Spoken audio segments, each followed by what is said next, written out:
Ladies and gentlemen, good afternoon. My name is Adrian Palm and I'm the Dutch ambassador. A warm welcome to you all today at the webinar on active travel, encouraging cycling to schools and third level institutions. A special webinar on the occasion of EU Green Week. This is a theme that is very much in the spotlight, as we've seen in the media and in the government budget. And speaking to Minister Ryan last Friday, I know it's a subject that he has a keen interest in too. For me, it's a road down memory lane. I always cycle to school, whether in primary school or secondary school, first sometimes accompanied by my mother, later very much enjoying the rides with my classmates. And I want every child in Ireland to have that experience. We'll also discuss how we can encourage more females and immigrants to cycle, and how they can be confident and equipped to do so. We will have 4 speakers today. Councillor Donna Cooney, the Dublin Bicycle Mayor, Robert Egan of Green Schools Ireland and the And She Cycles campaign, Mark Wagenbuur of Bicycle Dutch, and Angela van der Kloof of Mobicon. After the presentations, we will have the chance to hear the questions from you, our audience, for about 20 minutes. Please submit your questions through the chat function on your screens. Also, please note that today's session is being recorded and that all of the presentations from the speakers, as well as all of your questions, are on the record. The slide presentations, as you will see, will be shared with you after the webinar. And if you're tweeting, please use the hashtag #DutchIrishCycling. I would like to thank you again for joining us today, and I look forward to a stimulating and very informative discussion. Thank you. Donna, the floor is yours. Thank you, Ambassador Adrian. Here we are on European Green Week, and with hopefully post-COVID-19, it's going to be a green recovery, and part of that green recovery, and we've already seen it, is cycling, an increase in cycling. Back in September, we were asked to look at, before September, we were asked to look at how we might increase, and in fact nearly all children to use active transport and as much as possible to school. So part of that, I suppose, and I'm going to give examples from my own school cycle bus that I've been active in starting up and running, because the principal got in touch with me and said, could you, I suggested it as a solution. She was looking for a solution for congestion at the school, and a real issue with people having to take physical distancing as well, that with cars parked everywhere, that's not going to be possible. Also, people know that the air quality and air pollution is one of the factors that can make it more difficult with COVID-19. So we're really looking for a solution. But in this particular school, and I'll give this an example really, because when I started off as a parent in this school, I was probably the only person who was cycling to the school on a daily activity, and people looked at me as a little bit odd, at the time. And we've gone from that to being a huge cycling school within a couple of years. And this year it really took off. So we were asked by Dublin City Council as well to be an example of a school. So you'll see here, we ran our trial cycle run in cycle bus in August, and a lot of these children would have participated in years previously, where we did a train the trainer and groups of parents, and it's very much parent orientated. You need to build your community together around, and this is the same across the country with the Galway cycle bus and with other cycle buses around the country. You need to build your community up, and this got a lot of publicity, which is what Dublin City Council wanted, because they wanted to promote this as a new way of travelling to school.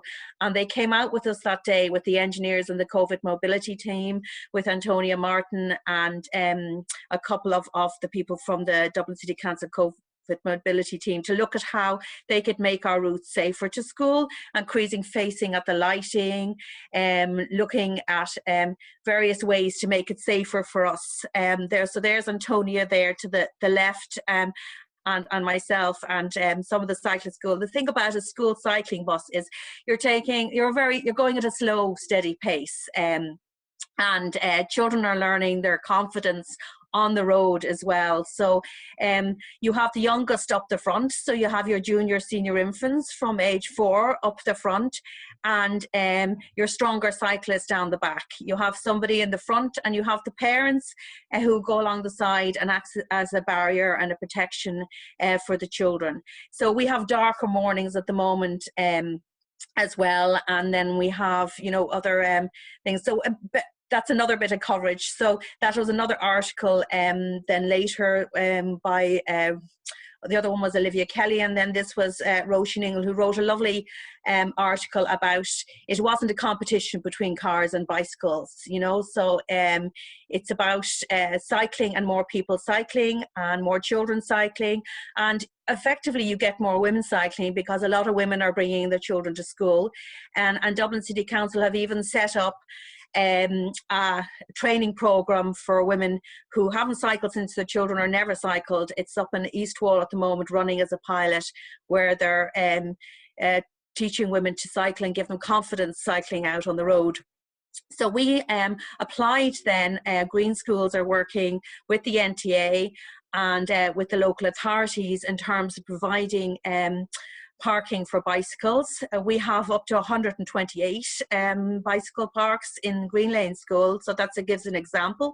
We have 300 pupils in the school, and we don't have enough bicycle parking, so we've applied for even more. So we're going to end up, you know, with the majority of the school cycling, which is absolutely wonderful. The hashtags as well to promote it, where kids on bikes get to school on your own fuel, which Cyclist.ie were promoting throughout the country, and became very popular. And with the popularity and people visibly seeing, you might think you're just acting locally and it's not national, but what happens is it has a knock-on effect. Not only does it get publicity, people see it, people got it on social media, but other schools in the area now they want their own cycle bus, and they've started up. It's already had the effect of moving it to other schools in the area. So the good thing about cycling is, even on a Monday, we have our happy Fridays, but on Monday mornings, you know, you have a lot of happy children, and it's better for you to start off your morning without that stress and anxiety that people have, you know, when they're trying to drive to school, going through traffic jams, trying to find parking. It's stress-free. There's conversations. We sing songs. We look at things, and we have had a couple of things, obstacles, but it's all a learning curve for the children, and it gives them independence as well. And we find that we're a mixed school of girls and boys, but we do have an awful lot of girls cycling, which is really encouraging for the future, to see so many girls cycling. And we are headed up by our youngest, which is Maeve there in the front. And she's there every morning and has not missed it even. And people talk about the weather and why you can cycle. It's fine, it's on a lovely sunny day. But in fact, we have cycled in the rain. But in fact, we have not as many rainy days in Ireland as people think. We're back 7 weeks now, and we've only had 2 wet days, and only one that we actually got really, really wet. And the Dublin City Council are rolling out, there's 69 schools have applied now for these school zones, which make it more aware to people that are aware that there is a school there. So they're colourful circles on the ground, and people are aware there's a school there, and they have these lovely pencil bollards that are put up to stop parking on the pavement, and it makes it very joyful and happier, and brightens up a grey day outside the school. So they're rolling out with 4 a day around Dublin City Council, and I think it's going to become a national plan as well. Very much often, particularly in Ireland, that you wouldn't even be aware sometimes that a school is there. And it's no longer the Victorian times that children are not to be seen. We're very much to be seen and heard. So we were very happy to get the school zone in here, and I think, you know, that it's positive. These are temporary interim measures. Obviously, we're looking for, you know, better cycling throughout a lot of Dublin City. Anyway, it's 30 kilometres. Safe zones, but it's just actually just keeping the traffic at that, and we found that it has cleared a lot of traffic away from our schools. Then we have our junior bicycle mare. So on Bike Week, Aoife Kelly, she's wonderful, and I hope she'll be on a webinar one of these days as well. She made a lovely video on the 8 reasons to cycle throughout city. She was the winner originally of the Love Your Bike Valentine's competition for cycling in 2019, and then she became the first Dublin junior bicycle mare just the day after I was organised as the Dublin bicycle mare. And she's a wonderful example for cycling and for increasing women and girls cycling, which are still the very low percentage numbers, but I think we have seen more and more, and they are increasing, and we just need to keep them on the roads and keep us on our bicycles and our freedom machines. And thank you. And with that, there's going to be a network of cycle buses, which Alison Phillips, who's the Cycling Development Officer in Green Schools, and that leads me nicely on to Robert Egan from Green Schools Ireland, and he also has the hashtag #AndSheCycles. Thank you. Great, thanks very much, Donna. I'll just share my screen. Stop sharing there. Thanks, Robert. Thanks.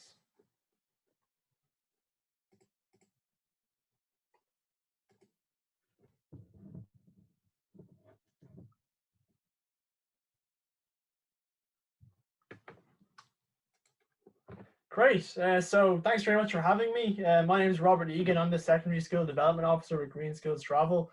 I've been in this role about a year, and a major aspect of this role is trying to make the Green Skills program more attractive and increase the engagement of students with aspects of the travel theme in particular. And today I'm talking about one particular scheme that we have, one project that's almost has some level of independence from the general program, but is related. The #AndSheCycles project, which many of you may have heard of before. And today I'm going to talk about understanding and addressing the cycling gender gap in Irish secondary schools. Just a little bit about Green Schools Travel to begin. It's the 4th green on the Green Schools program, also called Eco Schools in other parts of Europe. It's funded by DTAS and the National Transport Authority. 90% of Irish schools are registered, so it's heavily subscribed, and there's 25 travel officers actually nationwide working on it. The aim overall is to encourage or increase students, parents, and teachers to walk, cycle, park and stride, use public transport or carpool instead of using the private car on the school run. And yeah, a big part of it is cycling development, and all of the officers are engaged in aspects of cycling development, like Donna has described with our Cycling Development Officer, Alison Phillips. So cycle parking grants, we can offer cycle parking grants. Cyclability audits, in which students can lead audits of cycle routes to school to try and make recommendations to local councils to make them more cyclable. Cycle right grants, so the national standard for cycle training. There's grants we can create for I think primarily primary school students to engage in. Then getting gear course for parents to help them cycle with their children to school. Group cycles as well, just to give people an opportunity to actually cycle and grow confident with it. And then we're kind of increasingly trying to engage with cycle buses as well, as Donna referred to. So the origins and aims of the #AndSheCycles campaign. So according to Central Statistic Office data from the census in 2016, 2.1% of 13 to 18-year-old boys and girls cycle to school. 0.2% of these are female and 1.9% are male. So only 1 in 10 of students who cycle to school, which is actually a low number anyway, is actually they're female. So there's an incredibly large gender gap in students cycling to secondary schools in particular. So that's part of the origin of the #AndSheCycles campaign, and that's to explore, understand, and address the gendered barriers to cycling. So the process then of the actual campaign, well, it started off with the former Secondary Schools Development Officer, Katrina Bugle, was research and development. So she carried out some focus groups with students in Dublin schools, and she found that there was a number of barriers that they perceived to cycling as a girl. Stigma, for example, as well, it not being socially accepted to cycle as a girl, then as well aspects of unwanted attention or harassment particularly by boys and men. And then an aspect of this then was like kind of building on this research then was a video publicity. So some of you may have seen Angie Cycle's video. It's available on the Green Schools website. And then publicity as well. So there was actually a panel event launched at the Science Gallery, an excellent one, with a photo shoot. There was also some of the campaign advertised on bollards around on billboards around the country. And this was to provide a safe space for girls to talk about the issues to do with gender in cycling. And then when I joined about a year ago, there's a nationwide rollout. So we've tried to kind of robustly investigate aspects and explore aspects of the gender gap cycling, particularly by doing focus groups with teenage girls in secondary schools. So we've carried out 13 to date. Many travel officers have been involved, and I've been analysing the data. And we've also rolled out a few panel events across the country. That was cut short by COVID. We'll be getting back to it again at some point, but it's been very successful to date. So a big part of this campaign is trying to develop research-informed interventions to address the gender gap. So what I've used, as I said, we've done about 13 focus groups, generally about half an hour to 1 hour. I've been using thematic analysis and actually moving into grounded theory analysis to try and come up with some themes to try and, I suppose, understand to help address what's going on, I suppose, with this gender gap. Because obviously infrastructure and the low ridership amongst both girls and boys is a problem. But what makes it uniquely gendered, I suppose? So these are some provisional themes. These are not findings. The research is ongoing, so this is by no means to be quoted as a kind of finding, but it is an early pattern, and there is patterns emerging from the analysis of the data, of focus group data, and there has been quite a few done to date. And I will talk a little bit more later about what will be done next. So one of the major patterns is that cycling is socially constructed and socially perpetuated as a boys' thing, something that is uniquely masculine, a masculine practice or a masculine performance. And one of the kind of sub-themes of this, and I have quite a few, but I can only talk about one today, is incompatible femininity. So social constructs of femininity, dominant ones or idealized types of femininity in Ireland, so it is culturally specific, it could be different in different countries, it could even be different in different schools, but there is patterns that cycling as a practice, or the way in which we must practice cycling in Ireland as a practice, is incompatible with trying to conform with norms and standards of femininity, particularly in schools and for school students, school girls. So here's some examples from transcripts from the focus groups. So one talks about your hair is just everywhere over the helmet, and you can't really fix it in school, not properly anyway. So you're kind of just walking around all day and your hair just sticking up everywhere. So here you can hear one of our participants talking about helmet hair and how much of a nuisance it is, how uncomfortable it is, and how arriving at school and having to cycle or practice perhaps responsible or safe cycling with a helmet involves not being able to then conform to how one wants to appear with their hair arriving into school. So it's difficult to maintain certain standards, perceived standards, and maybe also ones that are policed standards of femininity when arriving in school. And helmet hair actually makes both cycling and being a girl a very difficult thing to juggle. And next, looking at then, I don't think a lot of girls in school would choose to wear trousers instead of the skirt just so they could cycle to school. And it's probably too much hassle to come in not wearing a skirt because you'd have to change. I think you would probably have to come in earlier to get changed, so I think it's kind of unnecessary. So you can see here someone talking about the uniforms and the difficulty of trying to meet feminine standards of wearing a dress, because not being comfortable wearing trousers, or perhaps being perceived as masculine if you wear trousers, even though it's easier to cycle in trousers. So once again, trying to juggle being feminine and cycling is a very difficult thing to do in this particular case for this participant. And just to note, these aren't just individual incidences. These themes have been developed over 13 different focus groups. So there is multiple different ways this has been said by different girls. So another one then, I think that it's more of me, because if I was to cycle on a bike, I would think I would be self-conscious of how it looks, because it looks very awkward if you were cycling a skirt So you can see here, even if cycling with a skirt, so trying to maintain standards of what is seen as a mainstream femininity or being a girl or fitting in with being a girl, and cycling with a skirt, it's seen as something that's awkward. It's seen as something that doesn't really fit. It doesn't really look good. It doesn't really, in terms of there's a preoccupation here with appearance and how one comes across. And you can see here another girl talking about you'll kind of be like sweaty and you'll be like not clean, and it would be kind of like not ruin your day, but it would be kind of like you'd be wearing your high vis, your helmet, you'd probably be wearing your raincoat, and like you wouldn't be able to wear your skirt. It would just be like ugly. You can't, you look kind of different, like strange. So once again, not being able to fit in, not being able to be like other girls, and having to cycle. And obviously this is a very kind of unique idea about cycling that seems to be kind of vehicular cycling, or cycling with high vis and helmet, which is only one kind of type of cycling, of course. But it does kind of show how, once again, there's a kind of incompatibility with conforming with feminine standards or perceived feminine standards and cycling. And it's seen. So then the last one here, I think that it's a masculine thing. Why? Stereotypes, I suppose. It looks cool on boys. So you can see here, it's actually seen as pretty normal to cycle as a boy. Sometimes older people tell me, oh, that's not ladylike. And that kind of puts into your head, like, I have to act like a lady. And then you get put into those stereotypes automatically. And then it gets hard to get out of it and do things that you're not stereotyped to do. So you can see here, it's stereotyped that cycling is a boy's thing, but it's not compatible with being a girl.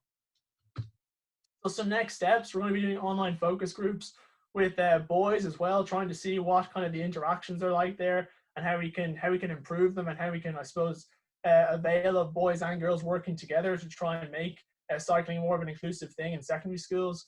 We'll be doing online focus groups as well with girls who are in non-gender gap schools, because there is actually schools that have a cycling culture amongst girls and boys. They are few and far between, but they do exist. And another thing that is doing perhaps an ambassador program. This hasn't been approved yet, but there's an idea for it.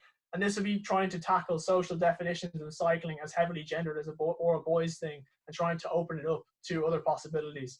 And lastly, then some webinars to try and engage teenage girls and boys to try and make cycling more inclusive. And that's going to be in development pretty soon. So here's just the contact screen schools, and that's my own email there. So hope you enjoy the presentation. So I'll pass you on to, it's Mark next, isn't it? Yes.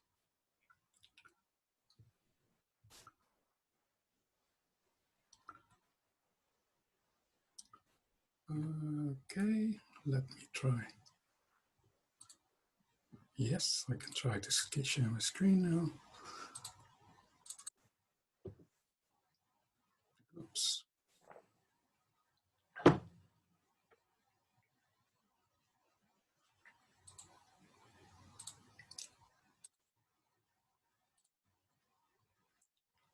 Hey, something's wrong here. I'll try again. That's better.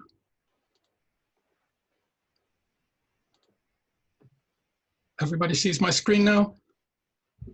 Thank you. Okay, thank you very much for that introduction, Ambassador, and Donna and Robert, for your presentations. I'm now going to show you some cycling to school in the Netherlands. And things are a bit different here, but also not so different as you might think. So let's get into cycling in the Netherlands. First of all, who am I? I'm most of all a social media guy. I tweet a lot. I make a lot of YouTube videos for about a decade now. That started off with telling things that I saw, so my own experience, but now I'm also saying things about policies in the Netherlands, so it has to be correct, of course. And the Dutch Cycling Embassy saw that too and made me a cycling ambassador. So apparently I'm also doing things right. And well, I'm going to show you something about cycling to school now. First, some figures, not to brag, but just to show you how normal cycling is in the Netherlands. 17 million Dutch people cycle 13.1 million trips per day, or about 3 kilometers per resident per day. Those are fresh figures from October 2020. And interesting is that the reasons for cycling, the travel motive, is mostly education. If you can see that education is by far the biggest reason to cycle in the Netherlands. And if you look at age, the age group of up to 18 years old cycle for almost half the trips they do. 48% are by bicycle. So that's how normal cycling is in the Netherlands. So how dangerous is cycling then? Well, we do have a lot of injuries, but this is the first aid for the hospitals. So everything ranging from very minor injuries to very severe injuries. What is probably special for the Netherlands is that we have a lot of injuries single-sided, so no other vehicle involved, because people ran into posts or bollards, or they miss a curb, and that is a reason for a lot of injuries in the Netherlands. So we are working on that, but luckily the cars are not so often involved, because that usually leads to more severe injuries. But as you can see, the numbers, considering 13.1 million trips per day, then these are figures that we can be proud of, but we are not satisfied. We are always working on these to get these figures further down. Cycling, it all starts with the parents, or in this case, the grandparents. We try to cycle with our children everywhere. Usually it's the women who cycle in the Netherlands, and we try to get children to cycle on a very young age so they can practice, and it is all about practice, practice, practice. You have to be confident, you have to take them out into traffic. It's not always safe. Oh, there's sound here, sorry. It's not always so safe as you might think. The Netherlands is not heaven for cycling, but we try to give our children as much freedom as you can safely. And we also take them in the rain, because it's not always good weather, and in cold weather. And they have to learn that rain is not an issue, and you have to go to your school every day, so why not? And accompanying your child cycling is the best way to teach them to cycle and to make them more confident. So when do we start? We start very early in the Netherlands. From 6 to 9 months, we already put them in the front seat so they can learn about balance already. And then from about the age of 4 with the side wheels, and then from the age of 5, they can participate in traffic, because by that age, they already know the difference between carriageway, zebra crossing, where do I cycle. Girls are a bit earlier usually, because their development is a bit earlier, but from about the age of 9, they can start, oh, the video stops, sorry about that, but from about the age of 9, they can go in traffic independently, and from about the age of 14, they can really handle all most complicated traffic situations. So from about 14, they have full proficiency. Sorry that the video stopped. There were also some nice boys and girls aged 14 who went about doing their business. Of course, we start teaching about traffic, but that is not different in the Netherlands, I think. You start with play for very young children to learn about traffic and to learn about traffic signs. When they are a bit older, sometimes they can have practical days where courses are put out for them, and they always love such things to do, get some momentum from those days. And this is how you prepare children to be in traffic. Special in the Netherlands is a traffic exam. From primary school to secondary school, children in secondary school all cycle to school, almost all. And that is why they have to learn about traffic, and they have a practical exam. This goes back to the 1930s already. So this is a very long tradition in the Netherlands. It is more a rite of passage. There's also a test on the internet that the children do. So they get questions that they can relate to from their point of view about traffic, and then they get a diploma. The diploma is not necessary to be in traffic, so it is more a rite of passage, but it is a big deal for children, and also for parents who then proudly say that their children got the diploma. So it does feed involvement, which is a good thing, I think. Because secondary school, 75% of all the pupils cycle to school. Up to 15 kilometers one way is normal in the Netherlands. And now with the e-bikes, children who live further away also start cycling to school because they can cover more distance with the e-bike. It is very normal. You can see boys and girls. We don't have school uniforms. That may help because the girls are not so worried about their appearances in the Netherlands, I think. Once you get to the schools, the closer you get to the schools, the more they form groups. And it is really interesting to see, like an ant farm, how they all get to their parking lots, where they park then their bicycles to get to the school. classes. And this is very busy from 8 to 8:30 every morning. And then it suddenly stops because they're all parked and in their classrooms.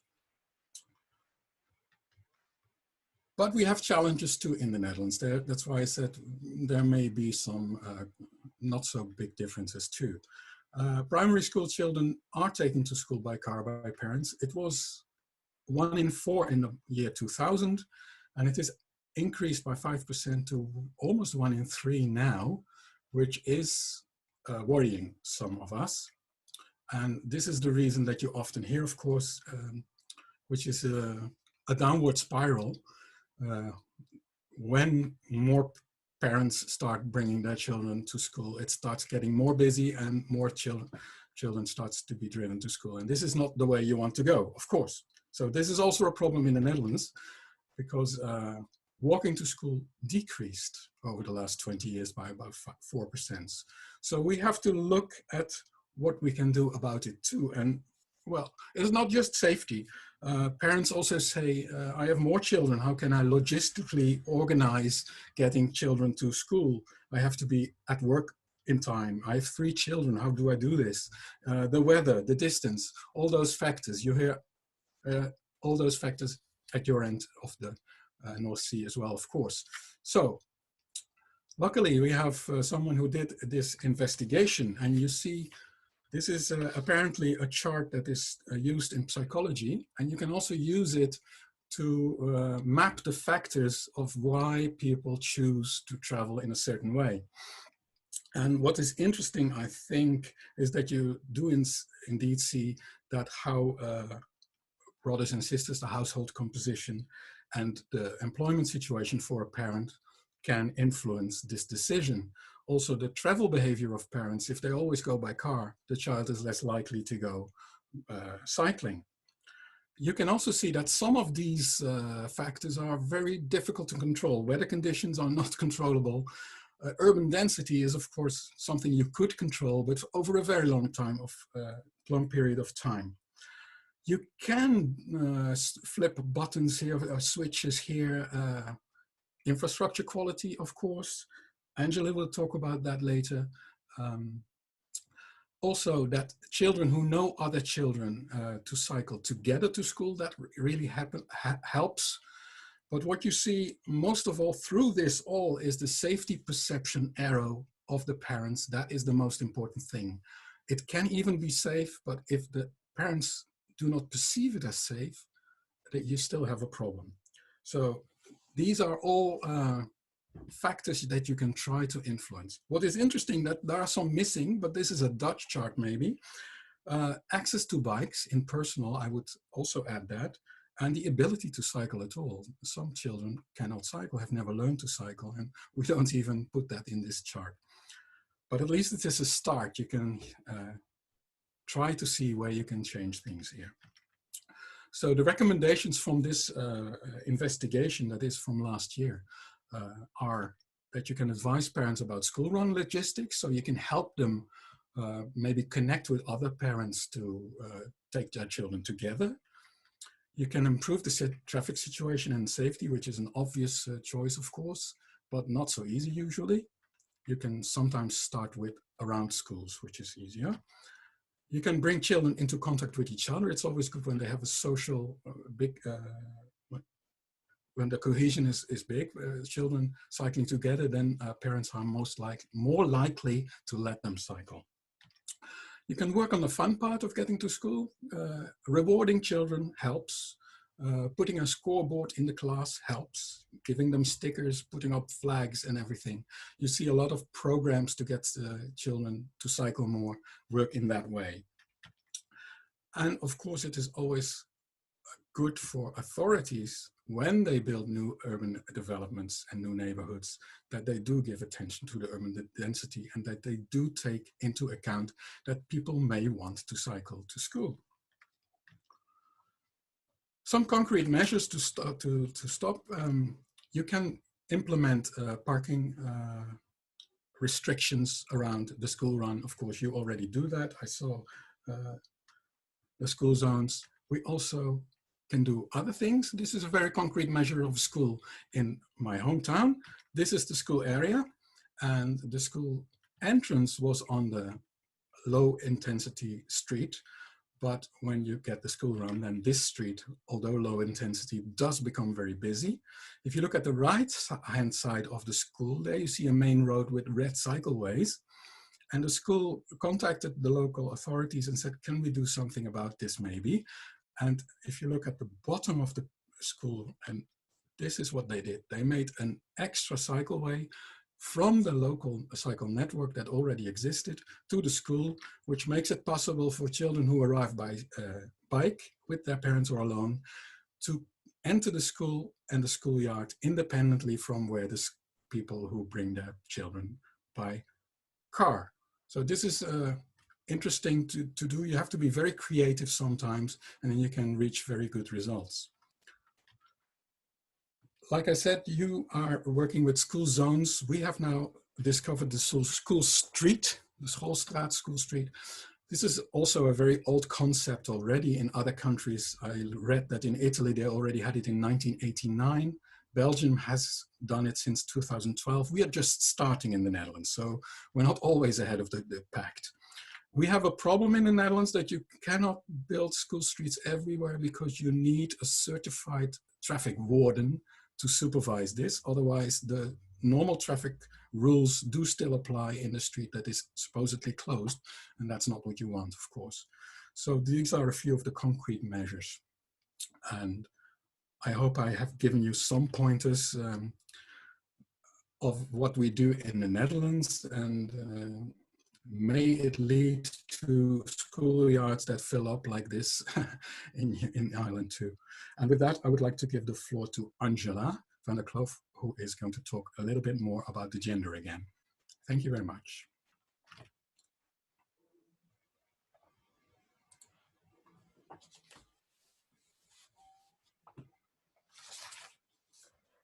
Hello, everyone. Let's see, starting screen sharing. Okay, presentation mode. I suppose this works. If not, I'm sure somebody will tell me.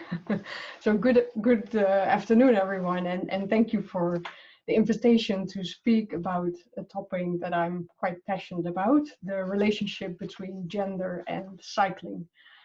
My name is Angela van der Kloof, and I work as a consultant with Mobicon.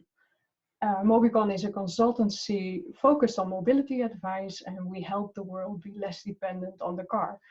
And in my 12 years at Mobicon, I've worked in several projects in different cities in Ireland, and I have experienced what cycling in Ireland is like, or at least I've experienced it quite a bit. So that is why I want to kick off with a few photos of cycling in the Netherlands. Of course, you've already seen some photos from Mark. You know, these photos, they are quite mainstream to me and to many Dutch people in general. But I know that from the perspective of people abroad, the images are remarkable and they offer an inspiration. And you see random people riding bikes at different types of locations with different circumstances. And this is an image of cycling that a growing number of cities in the world would like to see. So let's go from the images to some figures. And I would say some key figures. In the Netherlands, on average, 28% of the trips that women undertake are done by bike versus men who, on average, cycle 26% of their trips. And if we look at differences between ages, it is clear that especially the youngsters, 12 to 17-year-olds, they choose to cycle, or as many of them would say, they have no other option than to cycle. When you zoom into different groups, this reveals, for example, that migrant women of all ages, first and second generation, they have an average model split for cycling that compares with the average model split for males aged 25 to 64. And many people are amazed by that fact. All in all, you can state that the Netherlands has a reverse gender gap in cycling compared to other countries. and also a reverse age gap, since in most countries, middle-aged men outweigh women, children, and elderly by far when it comes to choosing to ride a bicycle. So if we think and talk about these figures and about how a country like Ireland can strive to change the way children, youngsters, women, and elderly travel, it is important to start the conversation with the right angle. We should not think about gender in the sense of sex as a category in a data sheet. Instead, we need to think about gender as roles that women and men play in society and about social constructions. And social constructions can be changed. The issue is not about women and men having different patterns as being the problem. The issue is about how needs and differences between women and men are valued and how they are taken into account. And in order to grasp what this is about, let's look at mobility patterns of women and men in Western societies. In the Western world, women's mobility patterns are characterized by multiple short trips and trip chaining. They also tend to make more non-work trips compared to men, and oftentimes their trips are accompanied by children. Men, on the other hand, take less trips but travel further distances. And furthermore, men tend to travel more by car compared to women, and women use public transport to a larger extent, as well as walking. So the characteristics of multiple short trips and trip chaining, as well as travel with children, are relevant here. Because take a moment and think about it. Isn't cycling suited to make short trips and to trip chain? And shouldn't it be facilitated to take your children with you on the bicycle when making these short trips? Cycling allows you to combine your roles in your family, at work, and in your community for both men and women.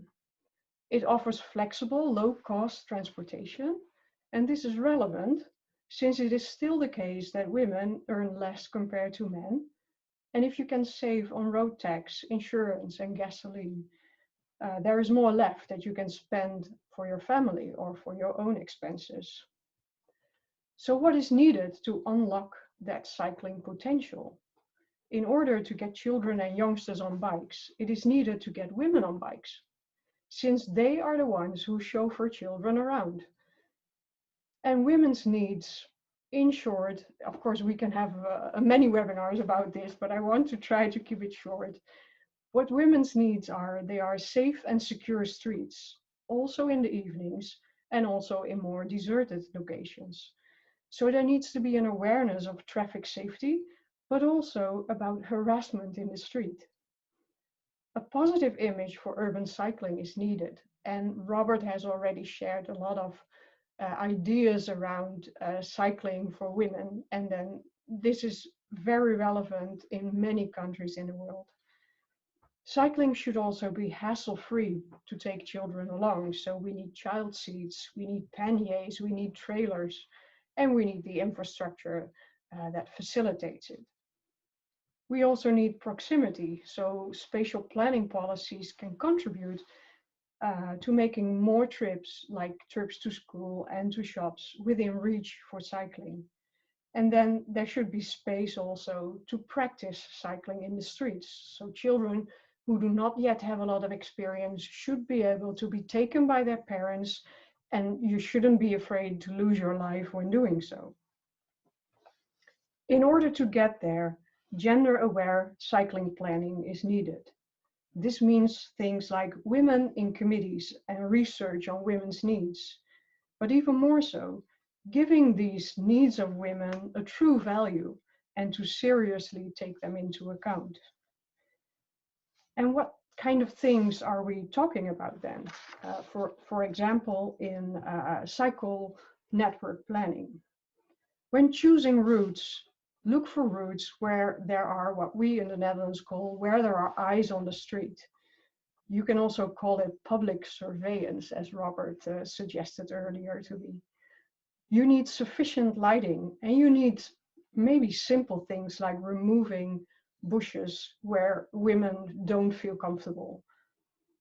Maybe these measures are not seen as the big measures that we need to get people cycling. But when many similar smaller measures are being applied throughout the city altogether, that would be a bold move towards an inclusive cycling city.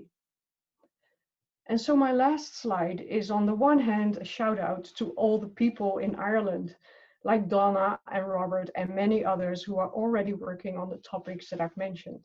Many good things are already happening, and that work is more important than many people can imagine at this point. Support them and value their work by taking it into account. On the other hand, this slide is a shout out also to the Dutch women who are now in their 60s, 70s, even 80s, who led the second wave of the women's movement back in the 1970s and 80s. They sat in committees, they protested, not only to raise awareness on issues like abortion and equal pay, but also for awareness around harassment in the streets and the need for safe and secure streets for themselves, as well as for their children and the elderly. So today in the Netherlands, we all profit from their fight for an inclusive street. I look forward to hearing your questions in the Q&A, and please feel free to drop me a line and discuss this further. Thank you very much, and I'm going to hand back to Adrian. Thank you very much, Angela. Thank you to all the speakers. Now there have been lots of remarks and questions, so I'm going to cluster things a bit. And one of the main things is in all the presentation and discussion, infrastructure, and linked to that, basically safety on the roads. There have been questions, remarks on the review of school zones, on how we can get segregated cycle routes, the need to fill in potholes, etc. In general, to a question to you, to Donna and to Robert, and knowing that I spoke to Minister Ryan last Friday and said, come up with big proposals to solve the issues. What can we do to ensure that the infrastructure is good, is in place, to ensure that basically kids can go from their home to the school, or the women can cycle safely, like what Angela said, and with no bushes, etc.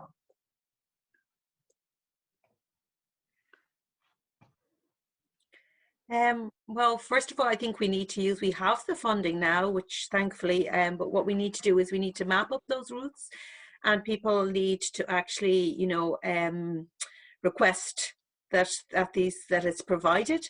And also, if there is opposition, I think that the children need to come first in this. So if people have, opposition to cycleways in their area, or school zones in their area, that I think that the public good needs to come first. And we need to put these measures in as quickly as possible. It's happening, but there's a little bit of a fight back happening as well. And I think that sometimes some people don't like change, even if it's for the good. So I just think that it needs to be very much public policy, and we do need to more women and listen to children as well. I think we listened to the children as well in this. So if you take them on the routes, they'll be able to point out to you where the dangers lie as well. Yeah. Thank you very much. Oh, sorry. No, please go ahead, Robert. Yeah, sorry, I'd just like to, just kind of agree with Donna's point there. I suppose from our perspective at Green Schools, like, we try to take into account what young people think about the spaces that they'll travel to school, including doing cyclability audits. So I think a big part of making inclusive spaces and spaces that will actually be used is listening to what people want and what their needs are, and that includes young people, not just adults. So that's like we work with them to do audits and then send in reports to council. So I think acting on those recommendations is part of what needs to happen. And obviously looking at kind of wider policy documents and kind of evidence-based recommendations based on cycle networks, and I think a lot of positive work is happening at the moment in Ireland. Thank you very much. Another group of questions and remarks has to do with the weather, the clothing, the dresses, etc. Based on the Dutch experience, Mark, I know that when I went to school as a young kid, I never wore a helmet, and the raincoat was the most important protection that I had. What can we learn here? I mean, we didn't wear the uniforms, of course, because that's one of the main differences between the Netherlands and Ireland. Is there something when it comes to the rainwear what we can learn? And also, Donna, maybe you can say something on your experiences, and Robert. But first, Mark, what can you say about the weather dresses, etc., etc., and how easy that is to basically to fix the problem for the children? Well, I think one of the strong points of cycling in the Netherlands is that we cycle as we are. We don't dress up for cycling. We don't have to do anything. The bike is there, we hop on and we go to where we need to go. We dress for the destination, I always say, not for the ride. And that is something that sets us apart, unfortunately, because I would love other countries to have that type of cycling as well. But as Donna already mentioned before, it doesn't rain so often. It may be the same in the Netherlands as in Ireland, that we think it always rains, but there's a nice website which counted how often it rains in the last 10 years. And it turns out to be about 7 or 8% of the time. So you only have very few wet rides. I don't own a rain suit anymore because I just don't need it. You dry as well. It's not such a big deal. The weather is always an excuse more than it is a real reason. Infrastructure is much more a real reason. Can I tap into that, Adrian? Yes, please. Yeah, so I think the thing with the rain, helmets, high vis, whatever, all of it is partially, yes, about rain and discomfort with this type of clothing. But for a great deal, it has to do with what Robert also said about your appearance. You know, are you taken seriously when you arrive in your rain gear and you don't wear your rain gear and you're soaking wet and you're the only person in the meeting who arrives like that, you know, and then you try to make your point. Do people take you seriously then? My experience abroad is that people don't. Whereas in the Netherlands, you're probably not the only person arriving through, you know, being wet, and it wouldn't be an issue. So I think I disagree, I would say, with Mark's earlier remark saying that girls are not so worried about their appearances in the Netherlands. I think girls in many places in the world are worried about their appearances more than boys are, and definitely also in the Netherlands.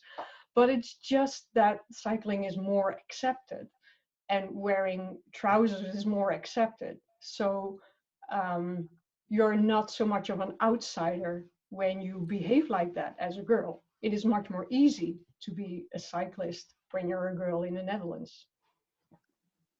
Thank you.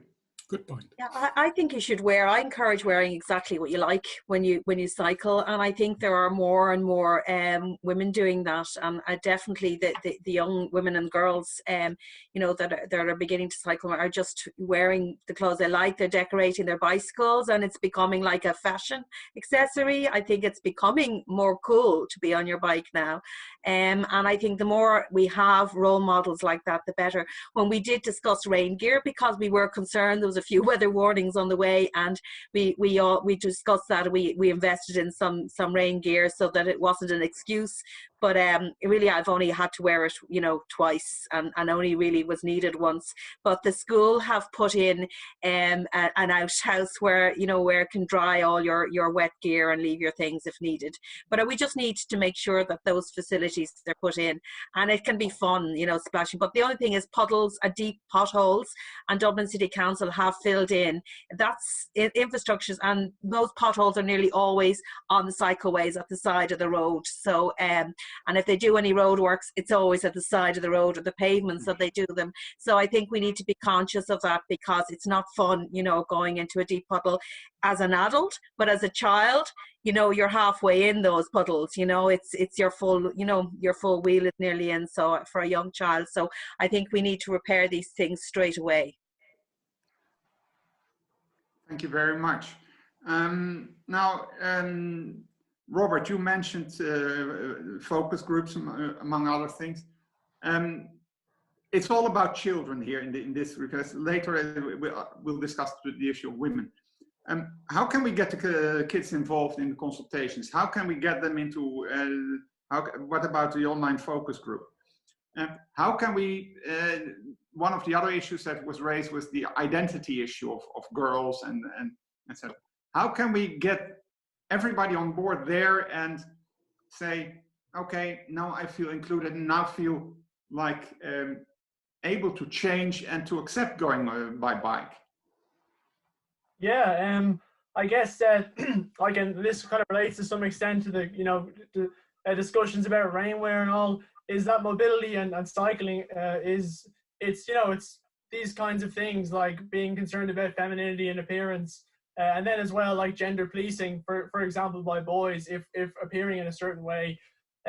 These kinds of things are kind of social issues, you know, they're kind of social barriers, I suppose. They're not, the focus isn't only on infrastructure, the focus isn't only on the equipment or the apparel you use. These are kind of broader, kind of almost, yeah, well not almost, but are structural issues in our society that we need to think about in not an individualistic way, but in a more kind of sociological way, really. And I would say that part of, I guess there's many creative ways you can try to challenge aspects of, for example, the gender gap in cycling, to get young girls cycling, because the discrepancy is so huge. And then there's more general ways you can do it, which everyone talks about a lot of the time, and a lot of campaigns as well will talk about a huge amount about, you know, networked safe cycle infrastructure. But it's important to look at particular groups as well, so it is inclusive and it's not just thinking in a general way and also thinking in a targeted way. So I would say with girls, well, we're trying to explore, we're trying to understand, and we're taking our time with that.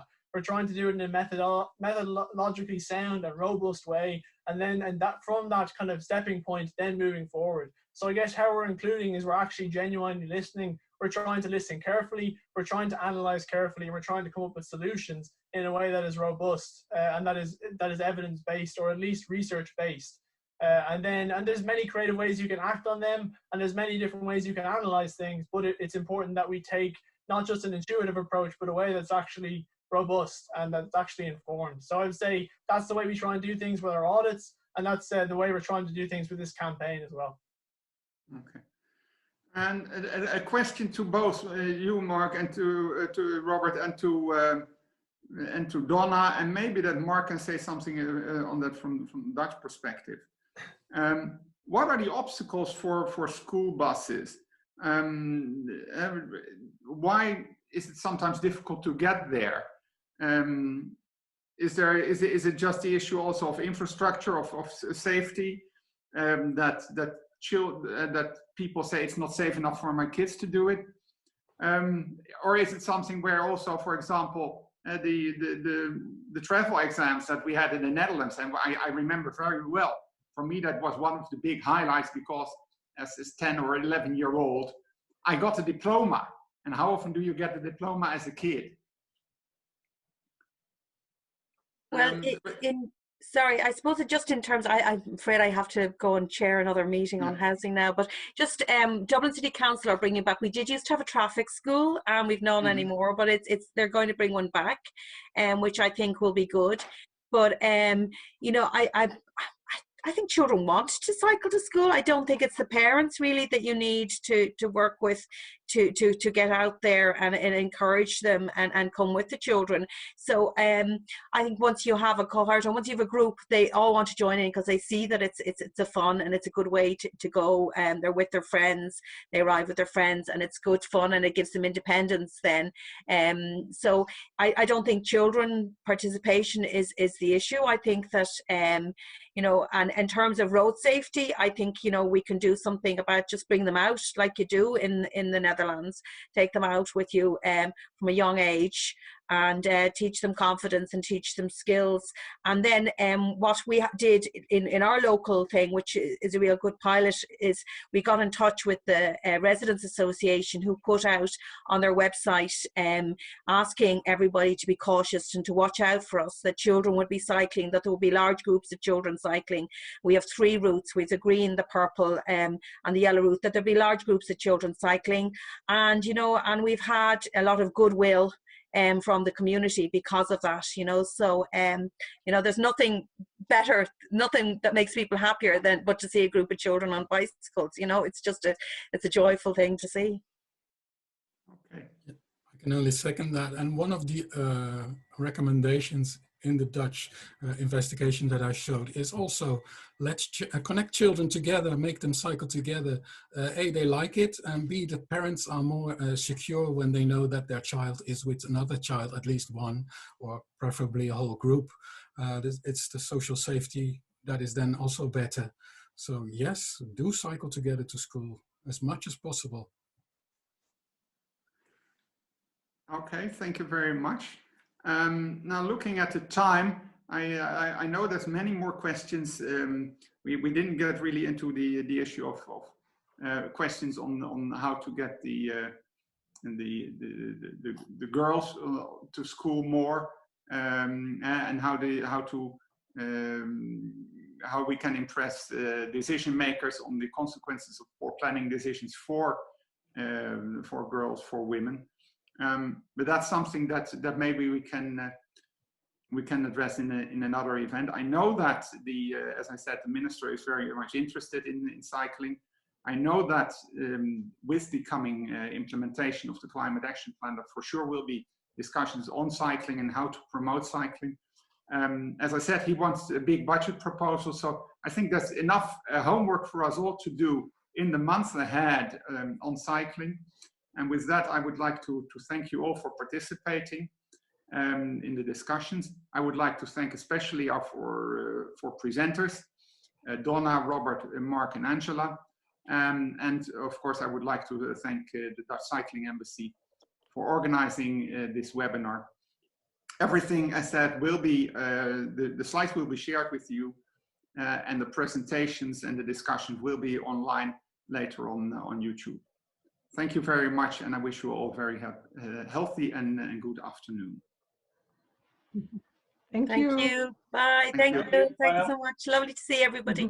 Bye-bye. Thank you.